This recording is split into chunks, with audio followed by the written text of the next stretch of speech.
ज़हरा की दुआ सबके लिए है, ये फर्शे अज़ा सबके लिए है, ज़हरा की दुआ सबके लिए है। लब्बैक हुसैन लब्बैक, हुसैन लब्बैक, हुसैन लब्बैक, हुसैन लब्बैक, हुसैन लब्बैक, हुसैन लब्बैक, हुसैन लब्बैक। औज़ु बिल्लाहि मिनश शैतानिर रजीम। बिस्मिल्लाहिर्रहमानिर्रहीम। अल्हम्दुलिल्लाहि रब्बिल आलमीन। सलातु वस्सलामु अला अशरफिल अंबिया'i वल मुरसलीन सय्यदना अबिल क़ासिम मुहम्मद।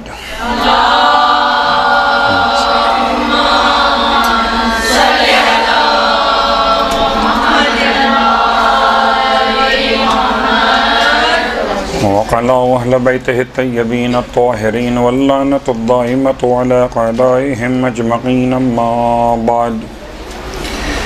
फ़क़द क़ाल अल्लाहु तबारक व तआला फ़ी कलामिहिल हमीद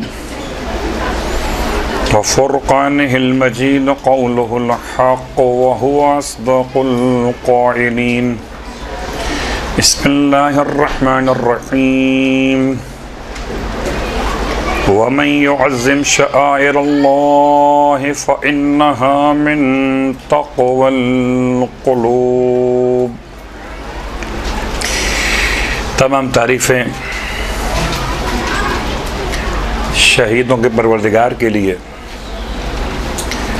और तमाम हद गए दुरूद व सलाम शहीदों के सैयद व सरदार, आपके आबा व अजदाद और आपकी औलाद तय्यबीन व ताहिरीन के लिए।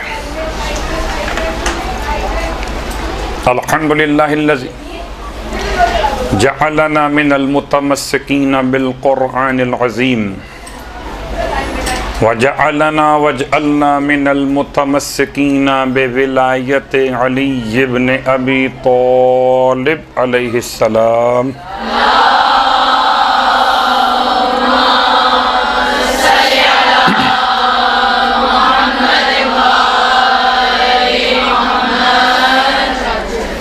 अज़्ज़मल्लाहु उजूरना व उजूरकुम बिमुसाबिना बिल हुसैन व बिमुसाबिना बि अली इब्न अल हुसैन व जअलना व इय्याकुम इंशाअल्लाहु मिनत तालिबीन बिसअरिहिम अवलिय्यिहिम अल इमाम अल महदी मिन आल मुहम्मद अलैहिमुस्सलाम।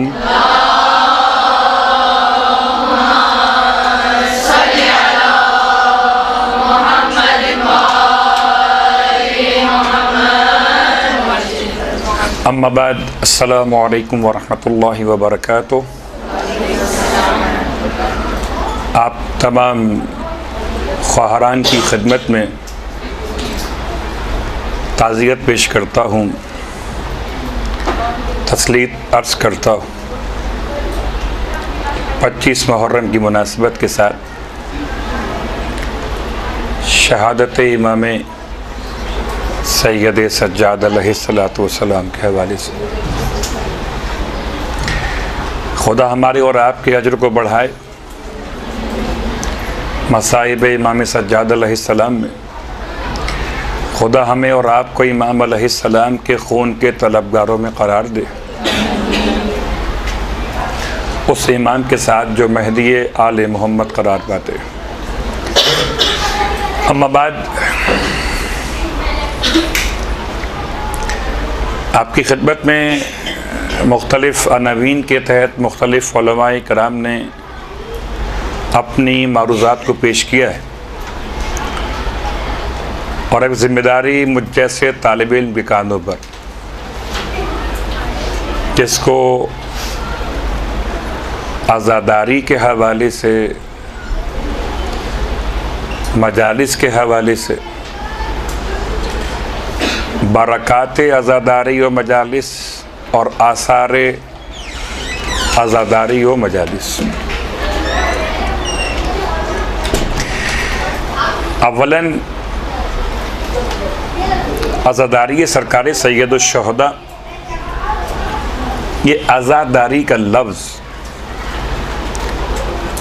असलन ये लफ्ज़ ताज़ियत से माखूज़ है। ताज़ियत यानी कि सोग, आज़ादार यानी कि ताज़ियत पेश करने वाला। ताज़ियत पेश करे अल्फाज में तब भी आज़ादार है, ताज़ियत पेश करे अपने गिरिया और बुका के ज़रिए तब भी आज़ादार है, ताज़ियत पेश करे इजहार रंजो मलाल में मातम करते हुए तब भी आज़ादार है। आज़ादारी की बरकतें क्या हैं, आज़ादारी के आसार क्या हैं, इसको हम तलाश करते हैं। पहले कुरान मजीद फुरक़ान हमीद से बहुत मशहूर व मारूफ आयत का हमने इंतखाब किया आपकी खिदमत के लिए, और बहरहाल आपने समाज इससे पहले भी इसे किया होगा। ये तो फ़र्श अज़ा की बरकत है कि बहुत से मसाइल तो इंसान को पढ़े बग़ैर भी याद हो जाते हैं।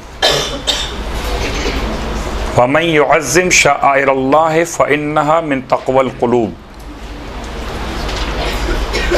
पूरे कुरान मजीद में 4 मकामात पर परवरदिगार आलम ने लफ्ज़ शआइर को इस्तेमाल किया।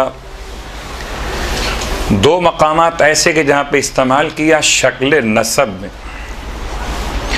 नसब का मतलब है ज़बर के साथ पढ़ना। 2 मकामात पे इस्तेमाल किया लफ्ज़ कसरा के साथ यानी कि ज़ेर के साथ। वमन युअज़्ज़िम शआइरल्लाह। पूरी आयत की वजाहत कीजिएगा तो एक अलग से लेक्चर चाहिए। मन क्या है, युअज़्ज़िम क्या है, शआइर क्या है, अल्लाह की इजाफत किस माना में है। ये पूरा जुमला अगर शर्त तो जज़ा कहाँ पर है, और जज़ा फ़इन्नहा मिन तक़वल क़ुलूब, ये जज़ा के बाद का जुमला है, ये ख़ुद जज़ा है। ये पूरी आभास हम खोल सकते हैं और बयान कर सकते हैं अगर सिर्फ आयत पर बहस करना हो। आयत को छोड़ते हुए लफ्ज़ शआइर चूँकि आज़ादारी का उन्वान है। 2 मकामात सूरह हज के अंदर ही, एक आयत नंबर 34 और एक आयत नंबर 36। सूरह हज के अंदर ही ये आयतें मौजूद हैं, और अब तो तलाश करना मुश्किल नहीं है, अब तो बहुत आसान है आयतों को निकालना कुरान मजीद से। तो आइए गौर करते हैं कि शआइर अल्लाह का तर्जुमा क्या होगा। शआइर जमा है शईरतुन की, शीन ऐन ये रे गोलते, शईरतुन बरवज़्न फ़ईलतुन। शईरतुन एक अलामत, जमा कीजिए शआइर एक से ज़्यादा अलामत है। आमतौर पर अरबी ज़ुबान में 3 या 3 से ज़्यादा के लिए सीग़े जमा इस्तेमाल किए जाते हैं।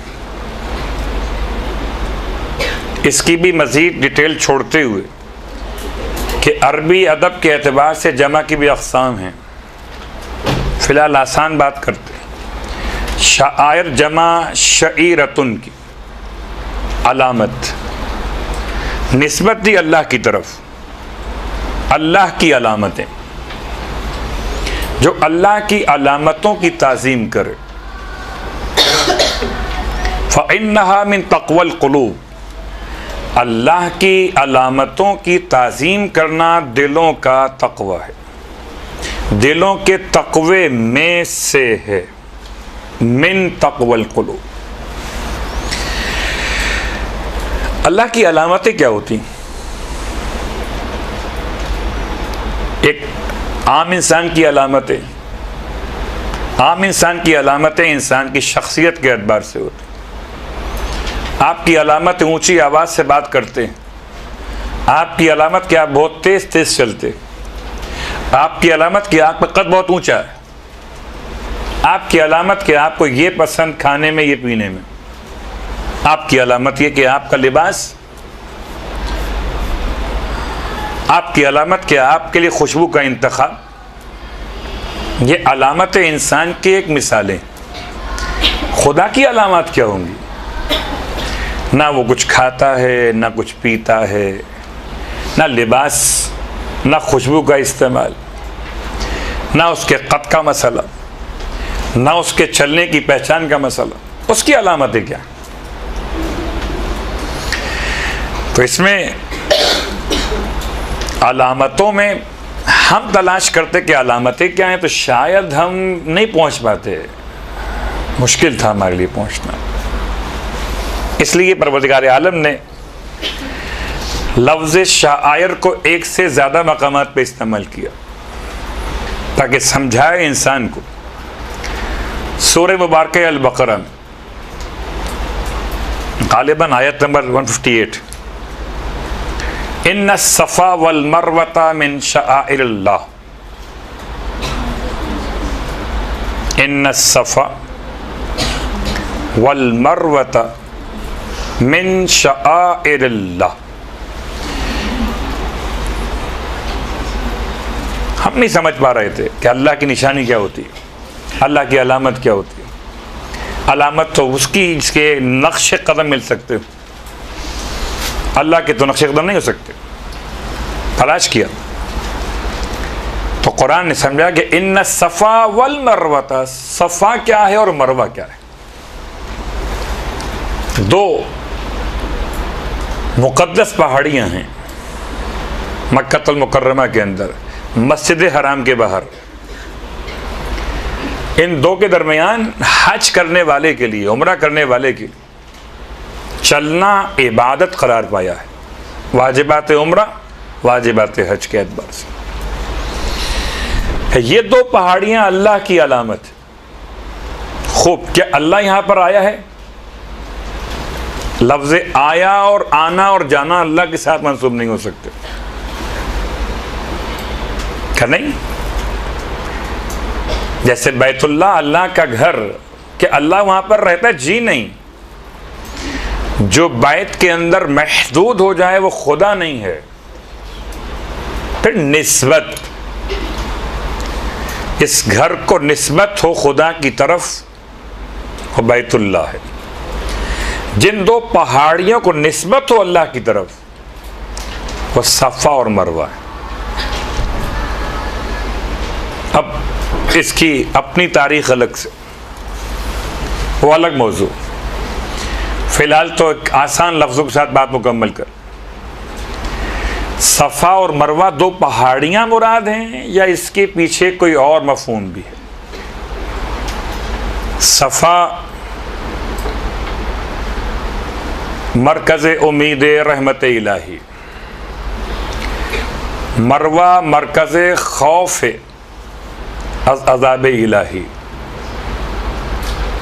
और ये दो पहाड़ियाँ असलन इंसान की जिम्मेदारी समझाती हैं कि हर हज करने वाला, उम्रा करने वाला, खुदा के घर मेहमान बनने वाला दो बातें याद रखे, उम्मीद से खौफ की तरफ और खौफ से उम्मीद की तरफ।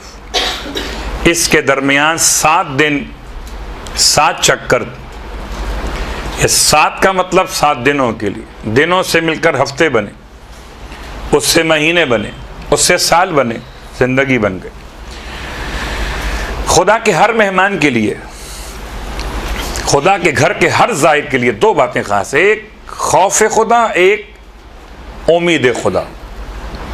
उम्मीद भी खुदा से और खौफ भी खुदा से। सफ़ा वल मरवा मिन शआइरिल्लाह, एक मादी एतबार से ये दो पहाड़ियाँ। फमन हज्जल बैत अव इतमर फला जुनाह अलैहि अन यतव्वफ़ बिहिमा। जो शख्स भी हज करे या उम्रा करे उस पर कोई हरज नहीं है, कोई कबाहत नहीं है कि वो इन दोनों के दरमियान चक्कर लगाए। यह तो बात हो गई, निशानियों में एक दो नाम आ गए। सूरह हज की आयत नंबर 36 आयत नंबर 36 में एक नाम और लिया गया, वल बुदना जअलनाहा लकुम शआइर अल्लाह। और देखो हमने उस हैवान को जो कुर्बान किया जाता है, वल बुदना सेहतमंद हैवान, अच्छा सा एक कोई हैवान, वल बुदना ऊंट खास तौर से, जअलनाहा लकुम मिन शआइरिल्लाह, हमने तुम्हारे लिए उसे करार दिया अल्लाह की निशानियों में से। तो 3 बात जमा हो गई, एक सफ़ा, एक मरवा और एक अलबुद्न, यानी कि ऊंट जो कुर्बान किया जाता है। अब तक 3 मकामात से हमने लफ्ज़ शायर को इस्तेमाल किया। चौथा मकाम सूरह अल-माइदा आयत नंबर 2, या अय्युहल्लज़ीना आमनू ला तुहिल्लू शआइरल्लाह, ए मोमिनो अल्लाह के शआइर को हल्का मत समझो, हलाल मत समझो, उनकी हुर्मत को, उनकी इज्जत को। ला तुहिल्लू शआइरल्लाह। अब ये तमाम अल्फाज जमा हो गए हमारे पास कि पूरे कुरान मजीद में 4 मकामात पर शाआइर के लफ्ज़ को इस्तेमाल किया। तो ये 4 मकामात कुछ पैगाम दे रहे थे। अब ये बहस को यूं आगे बढ़ाते हैं कि क्या इससे मुराद सिर्फ हज है, सिर्फ उम्रा है, सिर्फ मक्का है, मदीना है, या कुर्बानी के हैवान हैं? क्या नहीं, हर वो चीज़, हत्ता कि देवबंद के उलमा ने भी और अहले हदीस के उलमा ने भी बहुत सारी बातों को शायर अल्लाह में शुमार किया, जिनमें अजान, इकामत, मस्जिद, नमाज, कुरान, रोज़े, ज़कात का अदा करना, हर वो अमल अल्लाह की निशानी। हम ये देखते हैं कि अल्लाह की निशानी अमल है या कोई आसार हैं। अमल आसार नहीं है, अमल का नतीजा आसार हो सकता है।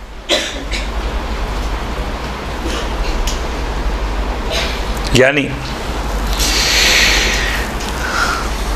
कि अगर ये कहा जाए कि सिर्फ नमाज आसार है, तो जहां नमाज पढ़ी जाती है वो जगह, जहां अजान दी जाती है वो मकाम, कितना आसान सा मसला है कि अज़ादारी सरकार सैयद शोहदा को समझाने के लिए इससे बेहतर और अल्फाज क्या होंगे कि जैसे हर शायर अल्लाह की अपनी एक ख़ास कैफियत कि जो खुदा से करीब करे, हर वो अलामत जो खुदा से करीब करे। आज़ादारी के तमाम असबाब हम सबको करीब करते हैं आका हुसैन से, और हुसैन करीब करते हैं खुदा से, बिल वास्ता और बिला वास्ता। कुछ ऐसी अलामतें हैं अल्लाह की निस्बत के साथ जो बिल वास्ता है, कुछ ऐसी अलामतें हैं जो बिला वास्ता, जैसे कि रिवायत मौलाए मुत्तक़ियान अली इब्न अबी तालिब अलैहिस्सलाम की,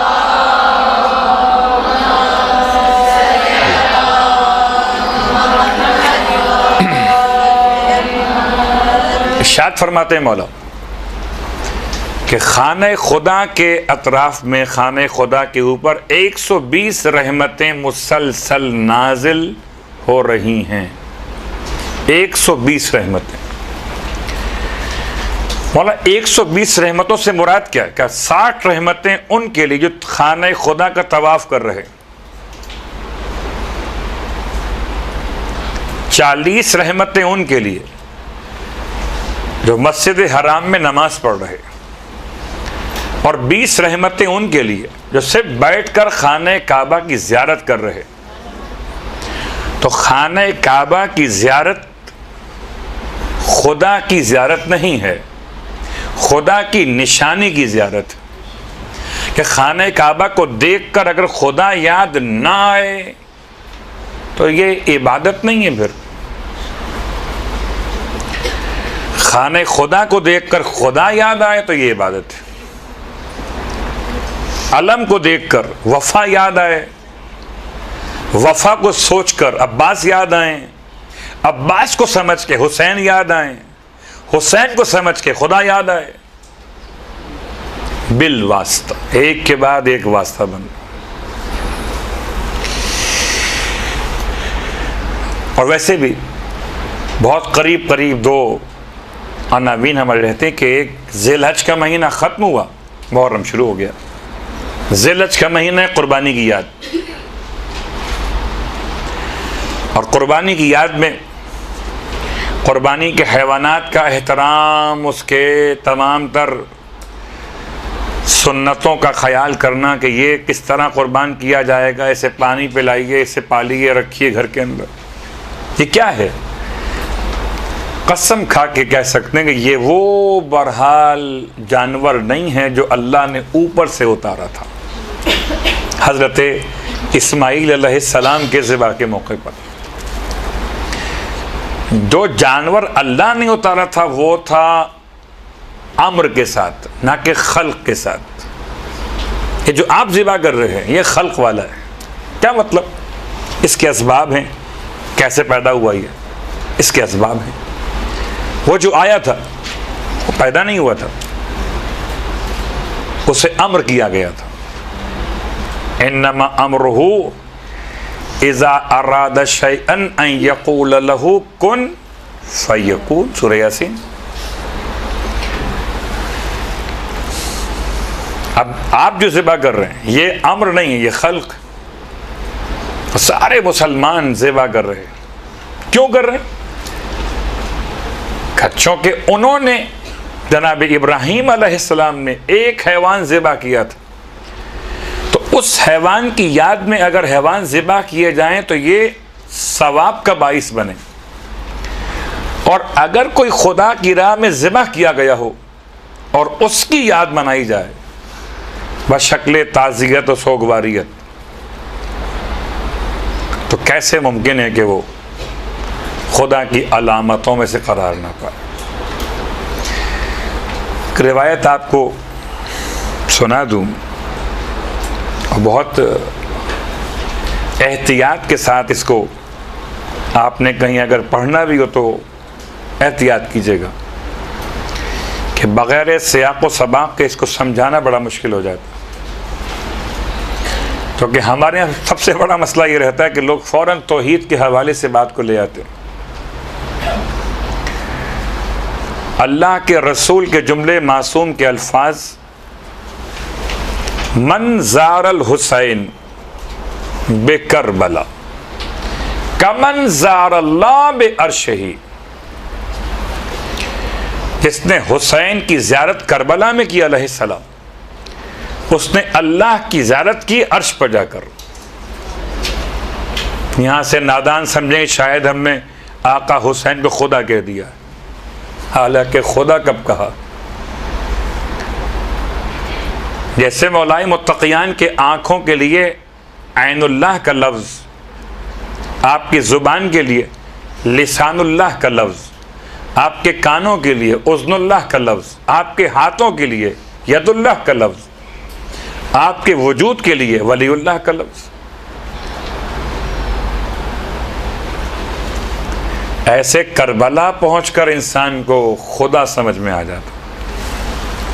कहीं और खुदा समझ में आए या कि नहीं आए। क्या मतलब? क्या यजीद खुदा था? क्या साहिबान इख्तदार नमरूद व शद्दाद, फ़िरऔन इला आखिर, हामान, क्या ये सब खुदा थे? क्या नहीं, ये खुदा नहीं थे। खुदा की तरह की ताकत लेकर अपने आप को खुदा कहलवाते थे और सारे अंबिया के खिलाफ जुल्म करते थे। ऐसा लगता था जैसे वाक़ईन यही तो खुदा हैं। नबी क्या हैं? मग़लूब दिखाई देते थे, शहीद हो गए, ज़िबा कर दिए गए। लेकिन करबला में सरकार सैयद शुहदा की अज़मत ने समझाया कि नहीं, खुदा वो नहीं है, खुदा वो जिससे हुसैन सजदा करे। और आज यजीदियत हो या यजीद के चाहने वाले हो, ये सब के सब मखलूब हैं और हुसैन अलैहिस्सलातु वस्सलाम का जिक्र गालिब है। तो अज़ादारी के हवाले से ज़रा सी बात की तमहीद में चली गई। बरक़ात क्या हैं, आसार क्या हैं? आसार तो बहुत वाज़ेह।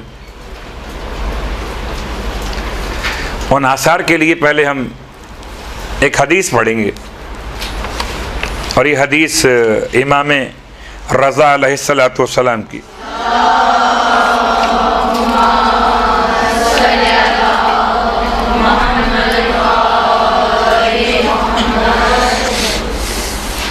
इस हदीस के जो हवाला जात हैं वो नोट आप कर लीजिए चाहें तो पहले। वसाइल शिया जिल्द नंबर 14, ओयून इख़बार अर्रज़ा जिल्द नंबर 1। किताब का नाम अल अमाली, शेख सदूक अलैहि रहमा की। 3 किताबों के हवाले। हदीस का रावी कौन है? रावी हैं रैयान इब्ने शबीब।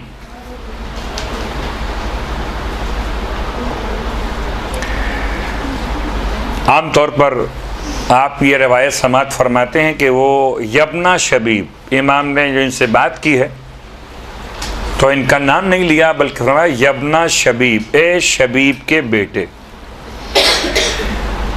और ये कब का वाक़या है? जबकि मुहर्रम की पहली तारीख रैयान इब्ने शबीब इमाम की खिदमत में हाजिर हुए और इमाम अलैहिस्सलाम से पहली मुहर्रम के हवाले से गुफ्तगू हुई। ये बहुत तवील रिवायत का खुलासा बाज़ जुमलात हम बयान कर रहे हैं।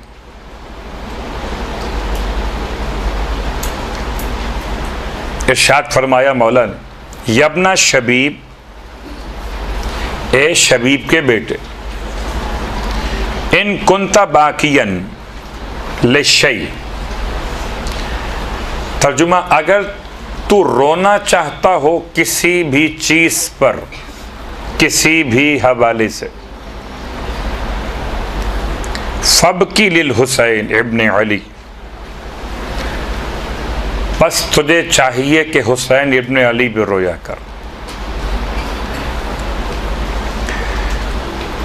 ऐसा औकात लोग अजीब व गरीब सी बातें आपसे करते हैं कि जी रोना है तो पहले सोचिए। कभी सोच के रोया नहीं जाता, बल्कि अगर इंसान का कल्ब इमाम से मोहब्बत की अलामत बन रहा तो आंसू आ जाते हैं। अब ये मजलिस शर्त नहीं है रोने के लिए, ना मुहर्रम शर्त है, ना फर्श अज़ा शर्त है।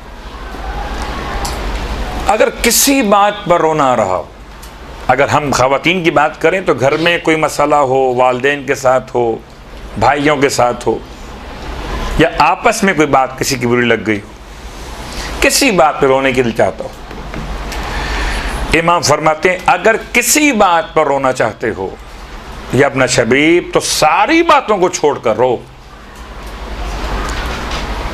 हुसैन इब्ने अली पर। अब फरमाते हैं फ़इन्नहु ज़ुबिहा, कि हुसैन इब्ने अली को ऐसे ज़िबह किया गया कमा युज़बहुल कब्शु, जैसे कि ज़िबह किया जाता था हैवानात को, गोस्फंद को। वक़ुतिल मअहू, और उनके साथ कत्ल किया गया, मिन अहले बैतिही, उनके अहले बैत में से, समानियता अशरा रजुलन, 18 लोगों को।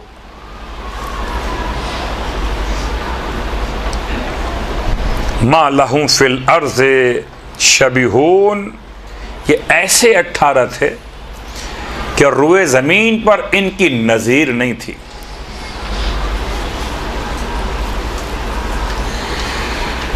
अब अंदाज़ा कीजिए कि करबला में एक सरकारी सैयद शहदा नहीं, आपके साथ ऐसे 18 लोग शहीद किए गए जिनके लिए इमाम फरमाते कि उनकी रूह ज़मीन पर कोई नज़ीर नहीं थी। अल्लाहु अकबर। फिर फरमाते हैं वलक़द बकतिस समावातु सब वल अर्ज़ून लिक़त्लिही, और बतहक़ीक़ सातों आसमान और सातों ज़मीनें क़त्ल हुसैन पर रोए।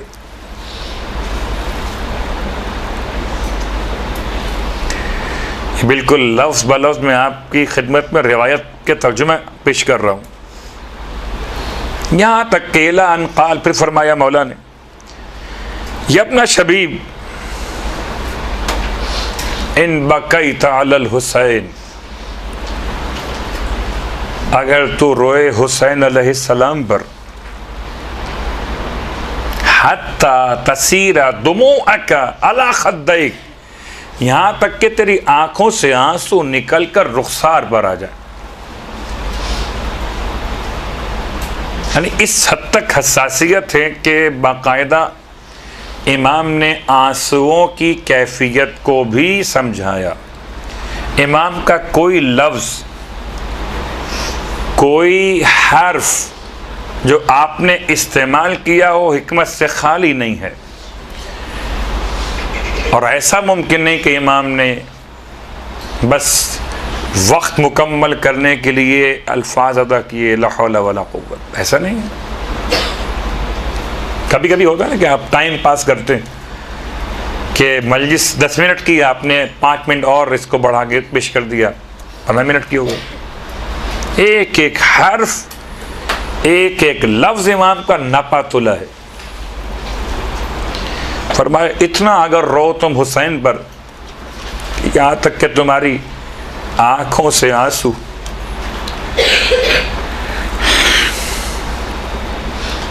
इतने बहें कि तुम्हारी रुखसार तक आ जाए। खद्दैक, आमतौर पर रुखसार का तर्जुमा हम समझते हैं शायद कि इंसान के चेहरे का वो हिस्सा जो नीचे तरफ होता। रुखसार से मतलब यहाँ से जहाँ से आँख के साथ मुत्तसिल है, ये पूरा चेहरा आपका।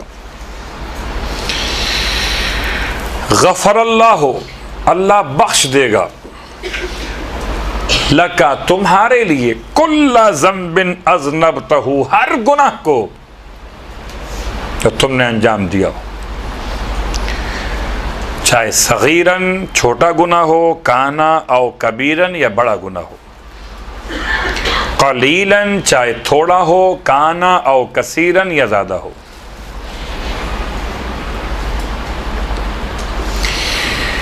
आज़ादारी के आसार, आज़ादारी की बरकतें, इंसान अगर इमाम पर रोए तो इमाम फरमाते हैं खुदा उसके गुनाहों को मुआफ़ कर देता। ये बात आप तालिबात के इल्म में रहती है, बहरहाल आपसे ज़्यादा बेहतर और कौन जान सके। ये आम मजमा नहीं है जिसकी हम बात करें, आपकी बात हो रही है कि जब कभी कोई हदीस पढ़ी जाती है कि गुनाह मुआफ़ हो जाते हैं, तो जहन में बात याद रखिए जिन गुनाहों का ताल्लुक़ इंसान और खुदा के दरमियान है। बाज़ गुनाह ऐसे भी हो सकते हैं जो इंसान के इंसान से मुताल्लिक़ हैं, उनका मसला इस हदीस में नहीं है। क्यों? इसलिए नहीं है कि खुदा जिन गुनाहों को मुआफ़ करता है वो उसके अपने राइट्स का मसला है। बंदे के हुकूक और उसकी कोताही में अगर गुनाह वाक़े हो जाएं तो ये बंदा माफ़ करेगा ना कि खुदा। इसलिए हुर ने खुदा से मुआफ़ी नहीं मांगी, किससे मांगी? मौला हुसैन से। वो चाहता 2 रकअत नमाज तौबा पढ़ता, गुस्ले तौबा कर लेता, या इस्तग़फ़ार की तस्बीह पढ़ लेता, या आम हमारे और आपके अंदाज में तौबा तौबा कर लेता। नहीं, हुर ने जिसकी बारगाह में ज्यादती की थी उनसे जाके एक्सक्यूज किया, अपोलाइज किया कि माफ कर दीजिए मुझे आप।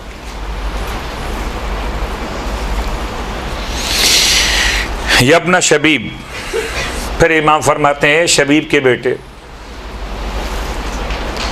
इन सर्र का आसार क्या हैं, बरकतें क्या हैं अज़ादारी की। इमाम फरमाते हैं अगर तुम ये बात पसंद करते हो, इन सर्र का, अगर तुम्हें अच्छी लगती है ये बात कि अन तल्क़ल्लाह अज़्ज़ व जल, कि तुम अल्लाह से मुलाकात करो, वला ज़म्बा अलैक, और तुम पर कोई गुनाह न हो,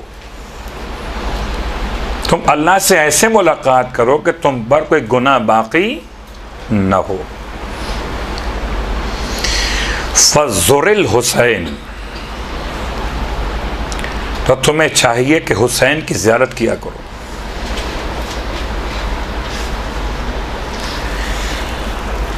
सरकार सैयद शुहदा की ज़ियारत के सवाब तो अलग से बहुत बयान किए गए इस हदीस में, और जैसे कि आपके इल्म में कि गालिबन दो मकामात पर रावी ने सवाल किया इमाम सादिक अलैहिस्सलाम की बारगाह मुक़द्दस में, कि मौला बताइए।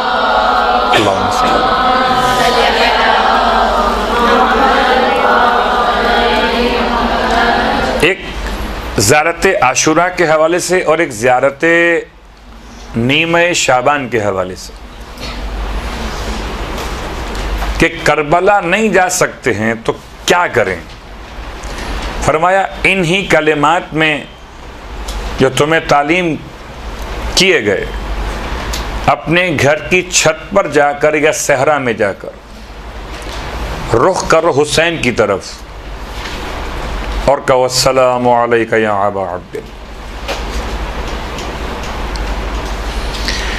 तो ये इसलिए बात को बयान किया दरमियान में कि फज़ुरिल हुसैन, अगर तुम चाहते हो कि तुम अल्लाह से ऐसे मुलाकात करो ए शबीब के बेटे कि तुम पर कोई गुनाह बाकी ना हो, तो तुम्हें चाहिए कि आका हुसैन की ज़ियारत किया करो। तो शायद कोई आज सोचता हो कि हम तो करबला नहीं जा सकते, सरमाया नहीं है, ऐसे हालात नहीं हैं। तो ऐसे अफराद के लिए जैसे रिवायात ने आसान किया, जो हज पर नहीं जा सकते, अल-जुमुआ तो हिज्जुल मसाकीन, तो जुमे की नमाज पढ़ ले, हज के बराबर है मिस्किन लोगों के लिए। या अपने वालिदैन के चेहरे को मोहब्बत से देखें, हज के बराबर है। इसी अंदाज से फज़ुरिल हुसैन, बस ज़ियारत कर हुसैन अलैहिस्सलाम की। जब ना शबीब इन सर्र का, अगर तू चाहता है कि तू इस बात पर खुश हो जाए कि अन तस्कुनल गुरफ, क्या रहे उन कमरों में, अल मुबय्यना फिल जन्ना, कि जिनको जन्नत में मखसूस तैयार किया गया है, मअन नबी व आलिही, नबी और उनकी आले अतहार के साथ, सल्लल्लाहु अलैहि, फल अन क़तलतल हुसैन, अगर तू चाहता है कि तू रहे जन्नत में उन मखसूस कमरों के अंदर, उन मकामात में, महल्लात जो नबी और उनकी आल के साथ हैं, वो मकामात कि उनमें तू रहे, तो तुझे चाहिए कि आका हुसैन के कातिलों पे लानत किया कर। ये अपना शबीब, ए शबीब के बेटे, इन सर्र का, मगर इससे पहले एक जुमला आपके लिए मुकम्मल कर दूं कि लानत का मतलब कोई गाली या बुरा लफ्ज़ नहीं है, ना कोई हाथ का इशारा करना, ना कोई और इधर उधर की बातें इसमें लेकर आना। लानत का बहुत आसान सा मतलब है, ये बद्दुआ है रहमत के मुकाबले पर। रहमत किसी के हक में दुआ करना, लानत किसी के हक में बद दुआ करना। अब वो आमतौर पर लोग इस बहस में पड़ जाते हैं कि मौलाना क्या पढ़ना चाहिए, अल्लाहुम्मा इल अन है या अल्लाहुम्मा अन है, ये अन है या लान है क्या? तो ये अवलन तो अदबी एतबार से लाना फ़ेल माजी है, यलअनु सीग़े मुज़ारे है, इससे मुखातिब तलअनु से इलअन बनेगा और इलअन सीग़े अम्र। जब सीग़े अम्र को आप मिलाएंगे अल्लाहुम्मा से, तो अल्लाहुम्मा के मिलाने के बाद इलअन का जो हमज़ा है, जो अलिफ, इसका जो कसरा या ज़ेर है ये ख़त्म हो जाएगा, नहीं पढ़ा जाएगा। तो अल्लाहुम्मा का मीम लाम से जाके मिल जाएगा, अल्लाहुम्मल अन। ये खाली अन नहीं है, अल्लाहुम्मा इलअन का ये मिला के पढ़ने का अंदाज है, अल्लाहुम्मल अन। और कभी अगर इसी में इंसान अपना टाइम ज़ाया कर दे कि ये इलन पढ़ना है कि लान पढ़ना है, क्या पढ़ना है, अन पढ़ना, तो उर्दू में पढ़ लीजिए। अगर आपको अरबी नहीं आती तो क्या हुआ, अल्लाह को उर्दू आती है, अल्लाह मियाँ लानत कर दे तमाम कातिलों पर, वाला हुसैन के। दूसरी बात, वो डरते हैं वो कि खाक शिफा की तस्बीह पर लान नहीं पढ़ना चाहिए। अजीब जहालत है। खाक शिफा की तस्बीह को तो खाली एज ए काउंटर दे रहे हैं आप, शुमार करने के लिए, ना कि उसको कोई खुदा न खास्ता अपने मौरद बहस करार दिया। नहीं, ऐसा नहीं, बल्कि शायद सवाब ज़्यादा है, नहीं यकीनन सवाब ज़्यादा है। किसी भी और काउंटर पर आप लान पढ़े, सवाब उसका अलग है, और अगर खाके शिफा से बनी हुई तस्बीह पर लान पढ़े, सवाब अलग। इतना सवाब है कि हर दाना खाके शिफा खुद आपके साथ लानत में शरीक हो जाता है।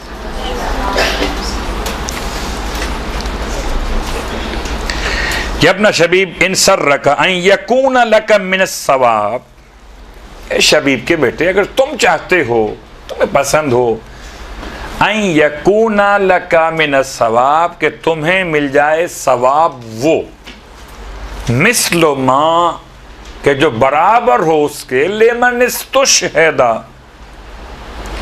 के जो उनके लिए था जो शहीद किए गए आका हुसैन के साथ।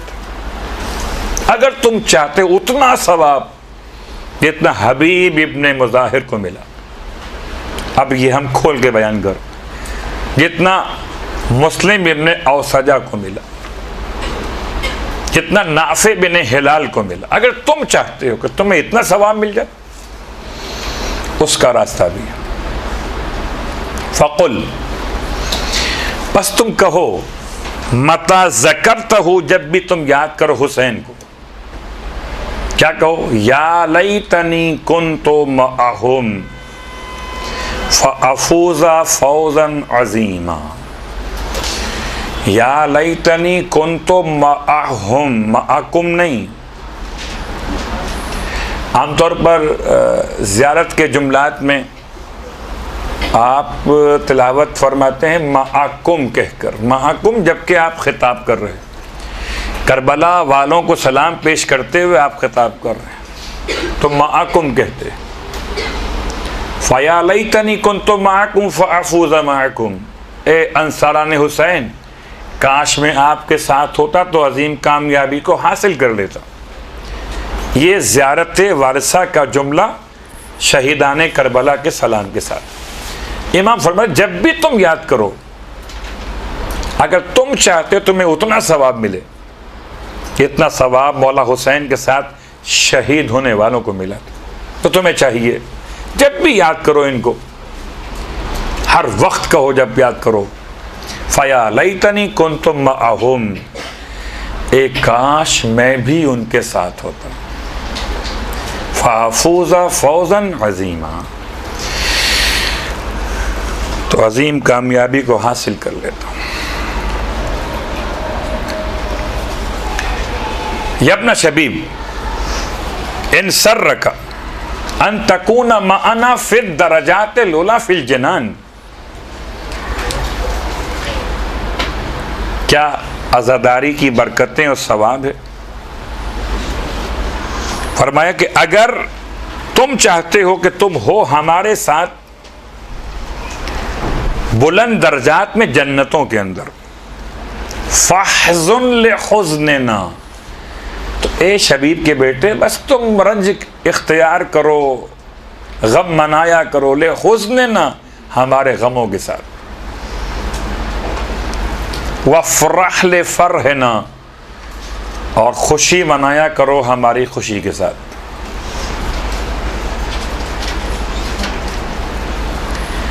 और उसके बाद इमाम का जुमला खुलासा इस पूरी हदीस का, लुब्बे लुबाब, नतीजा, वो अलैका बे विलायतना, और तुम पर वाजिब है हमारी विलायत। आज़ादारी बग़ैर विलायत के अक़ीदे के नहीं हो सकती। ये सारा सवाब बग़ैर विलायत आले मोहम्मद के अक़ीदे के नहीं मिल सकता। वह अलैका, और तुम पर लाजिम है विलायत। ये बात तो वाज़ेह हो गई। अच्छा, ये बहुत सारी बरकतें ऐसी हैं, ये गालिबन सवात का भी वाक़या है कि वो एक हिंदू खातून, हिंदू तो आपको मालूम है कि हमारे लिहाज से वो नजिस हैं, क्योंकि अल्लाह को नहीं मानते, का बुतों को मानते। वो आती थी, महल्ले में कोई इमाम बारगाह था, और इमाम बारगाह का जो सिक्योरिटी गार्ड कह लीजिए, या जो वहाँ खड़ा होता था, वो पहचानता था कि ये हिंदू खातून। उसको अंदर आने की परमिशन नहीं मिलती थी। बूढ़ी खातून बाहर रोड पर बैठ जाती थी, आवाज़ मजलिस की वहाँ तक आ रही हो, बाहर बैठ गई।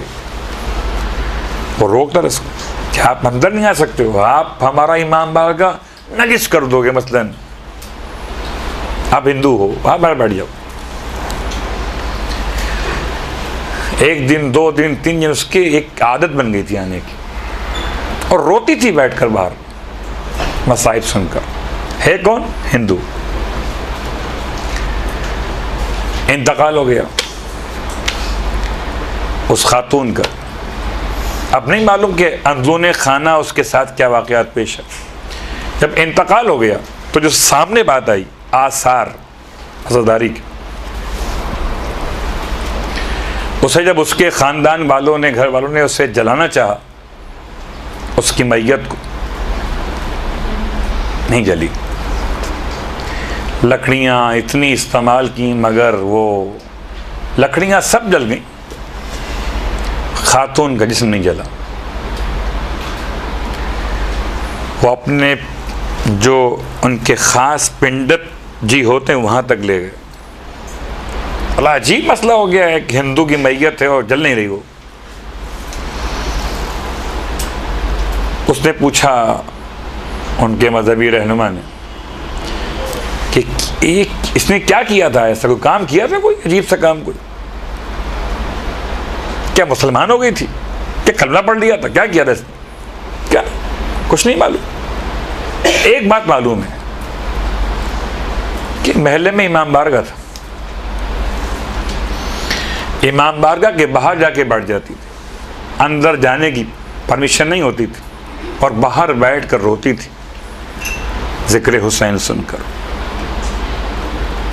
पंडित जी ने कहा अब इससे वापस ले जाओ वहीं पर और उनके हवाले कर दो, इसे हम नहीं जला सकते।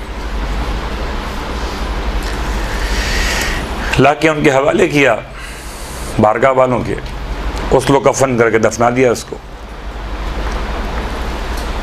आसारे आज़ादारी जब किसी काफिर को मिलते हैं तो उसे इस्लाम मिल जाता है। चाहे हमें मालूम हो सके या मालूम ना हो सके। आसार अज़ादारी अगर वाक़ई के खुलूस के साथ सरकार सैयदुश्शुहदा की याद में रोए तो उसका जिस्म जल नहीं सकता। इसलिए इमाम फरमाते हैं वालैका बेविलायतना, ये अपना शबीब तुम पर लाजिम है कि हमारी विलायत इख्तियार करो। ये सारी बातें आले मोहम्मद की विलायत के ज़ेल में हैं। अज़ादारी के ख़ास अनावीन जो बयान किए गए। आखिरी बात इमाम के अल्फाज मुकम्मल करते हुए फिर हम आज की मखसूस तारीख़ पर चंद बातें आपसे करेंगे। फ़लो अन्ना रजुलन, अगर कोई इंसान हो ए शबीब के बेटे, अहब्बा और मोहब्बत करे, हजरन किसी पत्थर से, लहशरहुल्लाहु मअहु यौमल क़यामत, तो खुदा उसे उस पत्थर के साथ क़यामत में महशूर कर देगा। इसका मतलब अगर कोई पत्थर से मोहब्बत करे तो खुदा उसे पत्थर के साथ महशूर करेगा, और अगर कोई मौला हुसैन से मोहब्बत करे तो खुदा उसे मौला हुसैन के साथ महशूर करे।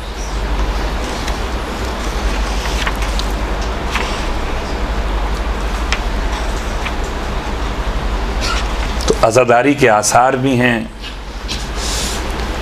अज़ादारी की जो बरकतें हैं, बरकतों से मुराद अगर आप ये लीजिएगा जी, बरकत का मतलब ये हुआ कि माल में बरकत, बरकत का मतलब ये हुआ कि माशाअल्लाह औलादों में बरकत, बरकत का मतलब ये हुआ कि इंसान के मनसब में बरकत, तो ये भी ले सकते हैं। कोई अगर 1 दिरहम खर्च करे नाम हुसैन अलैहिस्सलाम पर तो उसे 70 गुना ज़्यादा खुदा माल दुनिया अता करता है। और हम तो ये देखते हैं कि बहरहाल जितनी बरकतें अज़ादारी की, जितने आसार अज़ादारी के, एक मादी एतबार से, एक मानवी एतबार से, मादी एतबार से जितना रिस्क नाम हुसैन पे बढ़ता है उतना किसी नाम पे नहीं बढ़ता। बड़े एहतराम के साथ कोई नाम खुदा पर भी इतना नहीं बढ़ता जितना लोग नाम हुसैन पर खिलाते हैं। ये मादी बरकत। मानवी बरकत क्या है?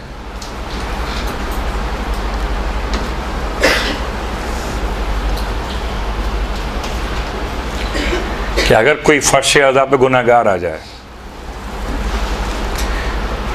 अब वो जुमला है आपकी खिदमत में अर्ज़ करूँ, चौथे इमाम के जब आज उन्वान भी है तो एक फरमान सुनने चौथे इमाम के हवाले से इरशाद फरमाते हैं कि रोज़े क़यामत सारी आँखें रोएंगी सिवाय 4 आँखों के।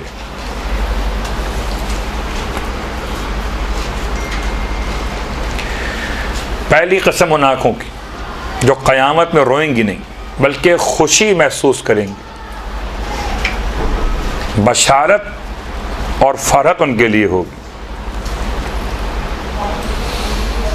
वो आँख जो खौफ खुदा में रोए। नंबर 2, वो आँख कि जो खुदा के लिए अपने आप को मासियत से बचाए। नंबर 3, वो आँख जो राह खुदा में किसी हादसे का शिकार हो जाए, जख्मी हो जाए, ज़ाया हो जाए।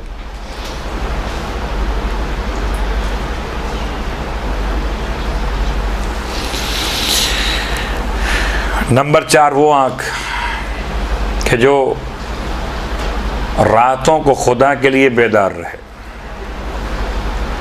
तो रोने वाली आँख खौफ खुदा में, गुनाहों से बचने वाली आँख इताअत खुदा में, ज़ख्मी हो जाने वाली आँख जिहाद खुदा में, और रातों को जागने वाली आँख मोहब्बत खुदा में। ये 4 आँखें हैं जो इमाम फरमाते हैं रोज़े क़यामत सारी आँखें रोएंगी सिवाय इन 4 आँखों के कि इनमें फरहत और सुरूर होगा।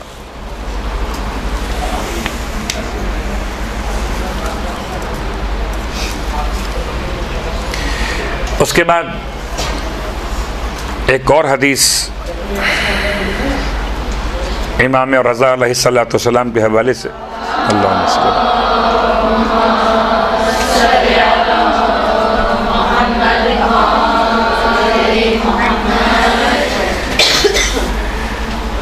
इरशाद फरमाते हैं मौला, और चूँकि हमारी और आपकी जो कैफियत है इतनी मार्फत नहीं है हमारे पास कि हम खौफ खुदा में रोएं।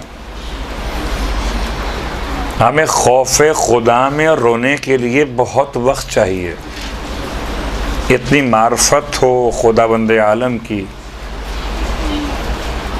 कि उसकी खौफ की कैफियत के साथ आंसू आँखों से आ सके। फरमाया कुल्लु आइनिन बाकियतुन यौमल क़यामत इल्ला आइनुन बकत अला मुसाबिल हुसैन। हर आँख रोज़े क़यामत रोएगी सिवाय उस आँख कि जो गम हुसैन में अश्कबार होती हो।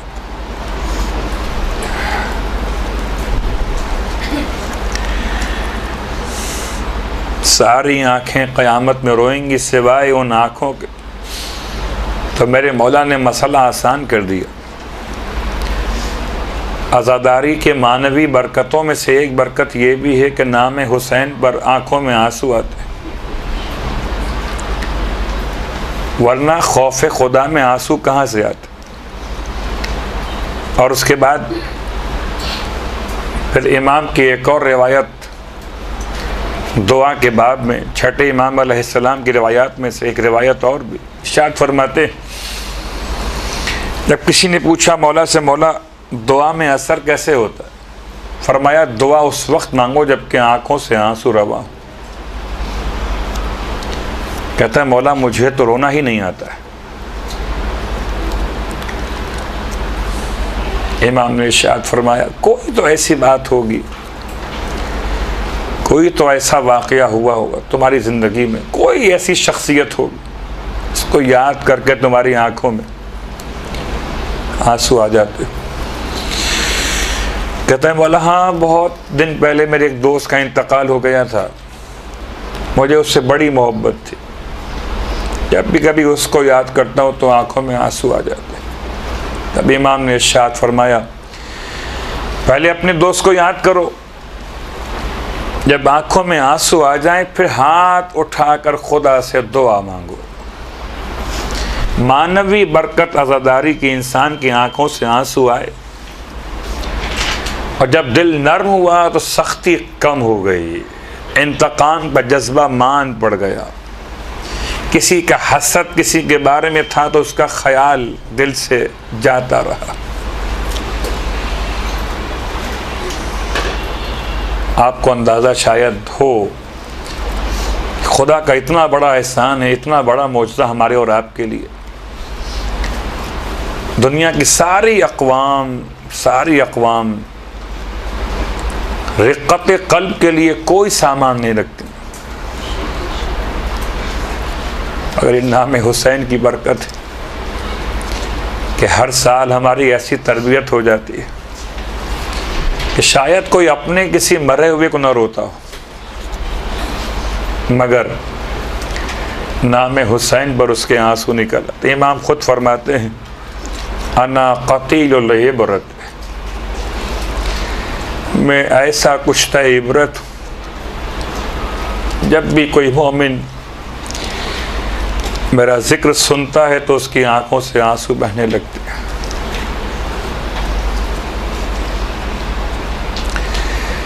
तो आज़ादारी के आसार बरकतों में से एक मादी आसार हैं कोई मौला से मकान मांग रहा हो, कोई मौला से पैसे मांग रहा हो, कोई मौला से औलाद मांग रहा हो। और एक मानवी बरकत है कि इंसान इतना बुलंद हो जाता। ये कहना आसान तो नहीं था ना, फया लैतनी कुन्तु माअहुम। करबला के शहीदों के साथ ये जुमला कहना आज के दौर में, वो सजदे कहाँ जो उन शहीदों ने किए थे। खास बरकत अज़ादारी की कि आज के दौर का इंसान अपने नाक़िस इबादतों के बावजूद ये जुमला कह सकता है, फया लैतनी कुन्तु माअकुम फ़ाफ़ूज़ माअकुम। ए अंसारान हुसैन, काश हम आपके साथ होते तो अजीम कामयाबी को हासिल कर लेते। और चूँकि चौथे इमाम के रोज़े शहादत भी है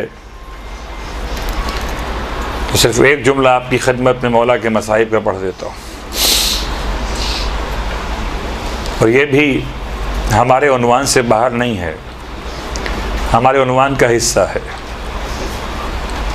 क्योंकि आज़ादारी जितनी भी है जो मासूमीन की बारगाह से मिली है, उन सब के पहुंचाने वाले कौन? चौथे इमाम।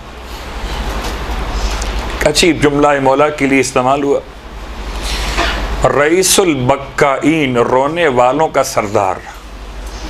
खुदा का बड़ा एहसान है, जब हम रोते हैं तो हमारा सरदार कोई और नहीं होता।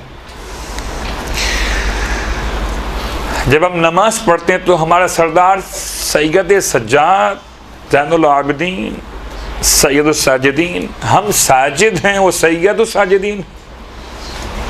हम इबादत गुजार हैं, वो ज़ैनुल आबिदीन है। और जब हम रोते तो हम बाकीन में हैं, रोने वालों में वो रईसुल बक्काईन, रोने वालों का सरदार। इतना रोए मेरे मौला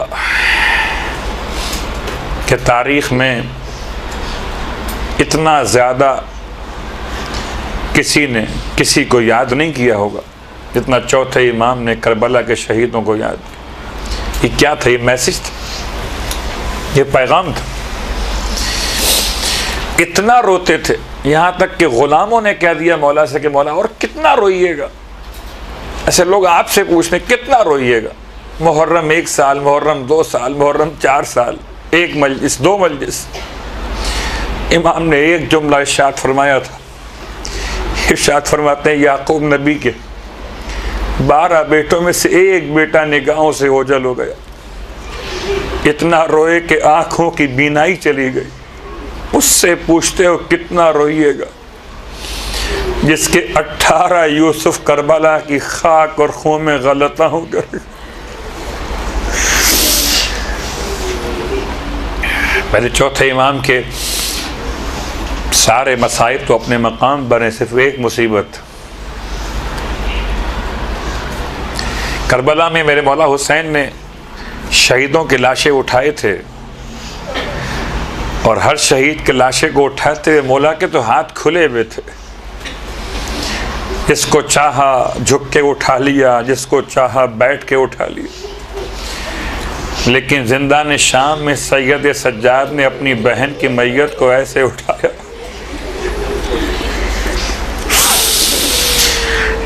कि मौला के दोनों हाथों में हथकड़ियां थी।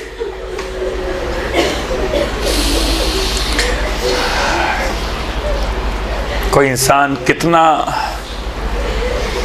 कितना गरीब कहा जाएगा, इतना गरीब कि अपनी बहन को कफन भी न दे सके। और कफन तो जब दिया जाए ना, जबकि वो जो बदन पे लिबास हो उसे उतारना मुमकिन हो। रिवायात मख्तल की बताती हैं कि जनाब सैयदा सकीना कि जिसमें मुक़द्दस में आपका लिबास आपके गोश्त में पैवस्ता हो गया था। लिबास उतारना मुमकिन न था जब तक कि गोश्त को बदन से जुदा न किया जाए।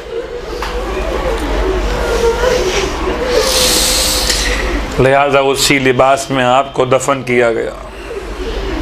और आज चौथे इमाम की शहादत का रोज़ है, हम ताज़ियत पेश करते हैं खिदमत इमाम ज़मान में। ताज़ियत पेश करते हैं तमाम शहीदान करबला की खिदमत में, ताज़ियत पेश करते तमाम ख़ानदान रिसालत की बारगाह में, ख़ास ताज़ियत पेश करते हैं इमाम मोहम्मद बाक़िर की खिदमत में, और ख़ास ताज़ियत पेश करते हैं इमाम ज़माना की बारगाह मुक़द्दस में। अज़्ज़मल्लाहु उजूरना व उजूरकुम बिमुसाबिना बिअली इब्नुल हुसैन।